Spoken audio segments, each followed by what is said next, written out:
Assalomu alaykum. Biroz tanaffusdan so'ng biz o'zimizning marketing va biznes sohasidagi bo'lib o'tgan bir haftalik natijalar va bir haftalik yangiliklarni aytib o'tadigan odatiy sahifamizni bugungi yangi sonini e'lon qilaman. Ya'ni 2-9 noyabr haftaligini gapirib o'tishim kerak edi. Lekin afsus, deyarli 3 hafta davomida ushbu dayjestlarni o'zim chiqishlarni qila olmadim. Sababi ma'lum bir safar bilan bog'liq bo'lgan ishlarim ko'payib ketganligi uchun buning uchun uzr so'rayman. Va bugungi o'zimning beradigan ma'lumotlarim mana shu 3 hafta davomida bo'lib o'tgan yangiliklar haqida, biznes va marketing olamidagi yangiliklar haqida aytib o'tmoqchiman. Demak, birinchi yangilik, 1X kompaniyasi o'zining uy robotini yaratdi. Endi ayta olamizki, uydagi ukalarning hayoti osonlashadi.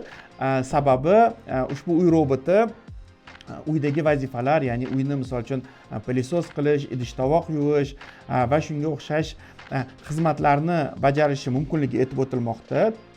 To'g'ri, robotning narxi hozircha juda ham qimmat, $20,000. Lekin menimcha bu texnologiya agar rivojlanishda davom etsa, menimcha qanchadir vaqtdan keyin buni narxi tushadi va tabiiyki barchaning xonadonida xuddi uyali aloqa telefoni sifatida ishlatilishi mumkin. Keyingi yangilik, Yandex O'zbekiston kompaniyasi o'zining birinchi ESG hisobotini taqdim etdi. O'tgan sonlarda ham aytib o'tdim ESG haqida. Bu bugungi kundagi katta kompaniyalar o'rtasidagi eng katta trendlardan bittasi. Ya'ni har bitta yirik kompaniya o'zining ESG, ya'ni atrof muhitni himoya qilish, ijtimoiy faollik va korporativ boshqaruv bo'yicha qilinayotgan ishlarni ko'paytirishga qaratilgan bir trend hisoblanadi. Juda ham katta dunyodagi barcha kompaniyalar ushbu yo'nalish bo'yicha o'z faoliyatlarini olib borishyapti va Yandex kompaniyasi ushbu yo'nalishda O'zbekistonda qilingan ishlari haqida o'zini hisobotini taqdim etdi.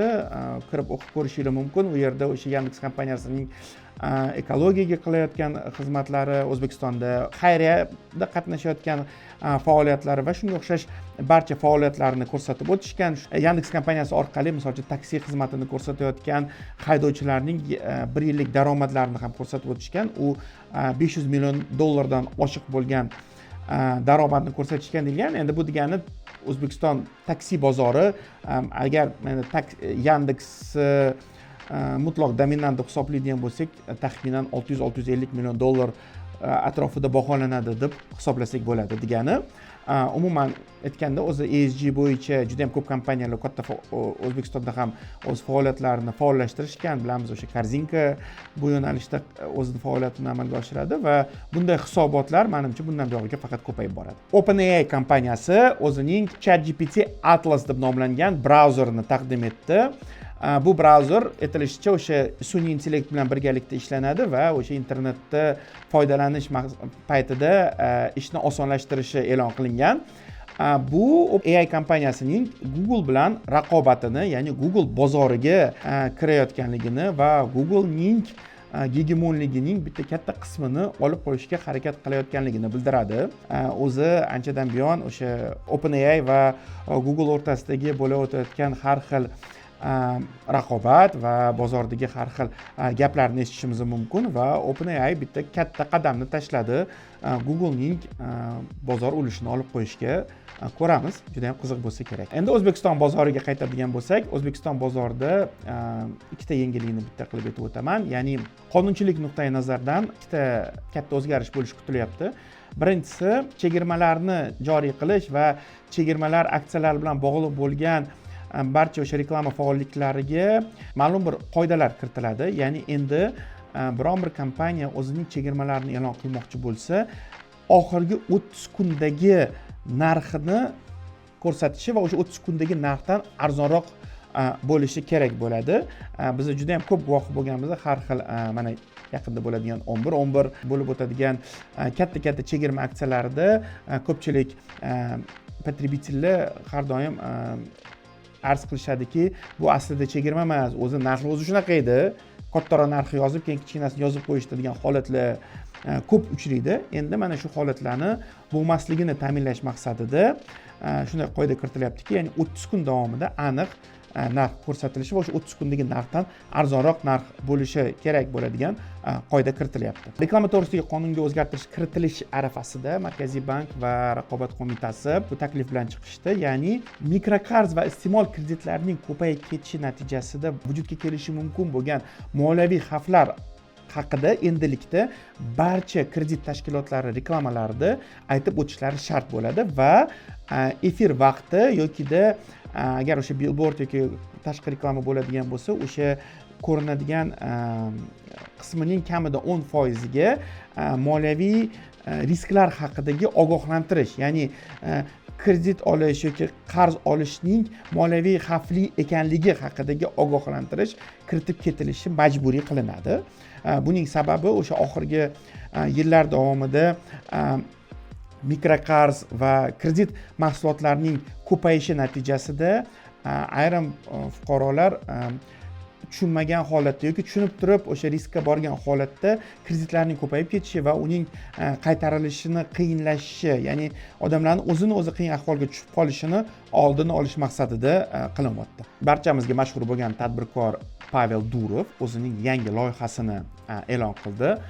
Uning nomi Cocoon yoki Cocoon deb nomlanishi mumkin. Bu sun'iy intellekt va blockchainning birlashmasi asosida ishlaydigan yangi loyiha. Bu loyihaning asosiy maqsadi sun'iy intellekt bilan ishlaydigan dasturchilarning va umuman sun'iy intellektni ishlatadigan odamlar uchun sun'iy intellektni dostupni va arzon qilib berish.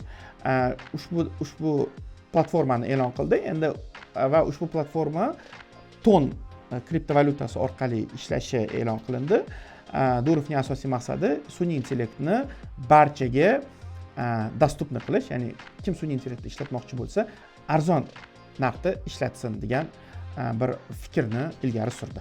Sun'iy intellekt mavzusini davom ettiramiz va yana O'zbekistonga qaytamiz. O'zbekiston Senati yana bir qonunni ko'rib chiqishini e'lon qildi. Endilikda siz sun'iy intellekt tomonidan yaratilgan kontentni o'zingizniki qilib e'lon qilishingiz mumkin bo'lmaydi. Ya'ni siz sun'iy intellekt tomonidan ishlangan kontentda albatta bu kontent sun'iy intellekt tomonidan yaratilganligini ko'rsatib o'tishingiz shart bo'ladi. Agar ushbu qonun kuchga kiradigan bo'lsa, demak oxirgi paytlarda ko'payib borayotgan o'sha video, foto, sun'iy intellekt tomonidan yaratilgan video va fotolar albatta bu kontent sun'iy intellekt tomonidan yaratilganligini aytib o'tilishi shart bo'ladi. Bu O'zbekistonda.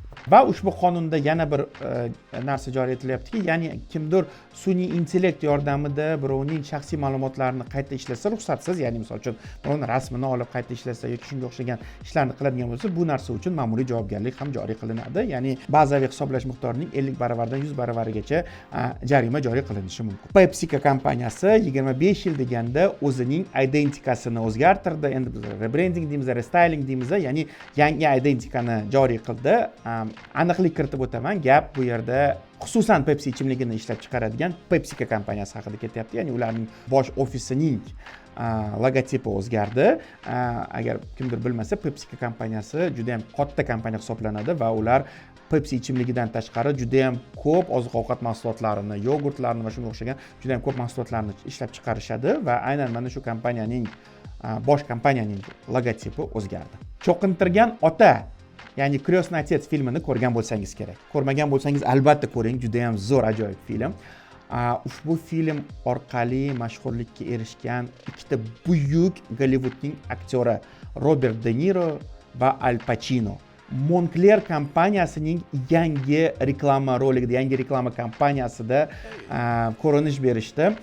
Moncler kompaniyasi dunyoga o'sha kiyim ishlab chiqarish bilan mashhur bo'lgan bitta kompaniya hisoblanadi va ushbu kompaniya yangi reklama kampaniyasini boshlashdi.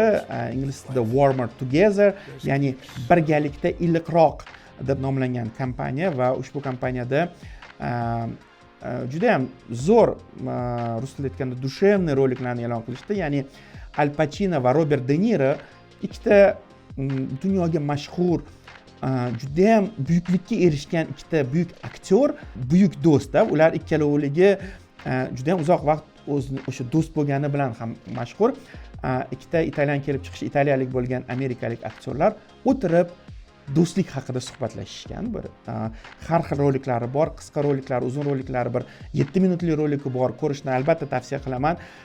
Ikki do'st o'tirib, do'stlik bu qanday yaxshi ekanligini, do'st bo'lish qanchalik yaxshiligini va bu qanchalik warm, ya'ni iliq ekanligini, iliq so'zini nafaqat jismoniy ma'nosi, balki aynan ma'naviy ma'nosi qanchalik rus tilida aytganda dushevniy ekanligini gapirib berishgan.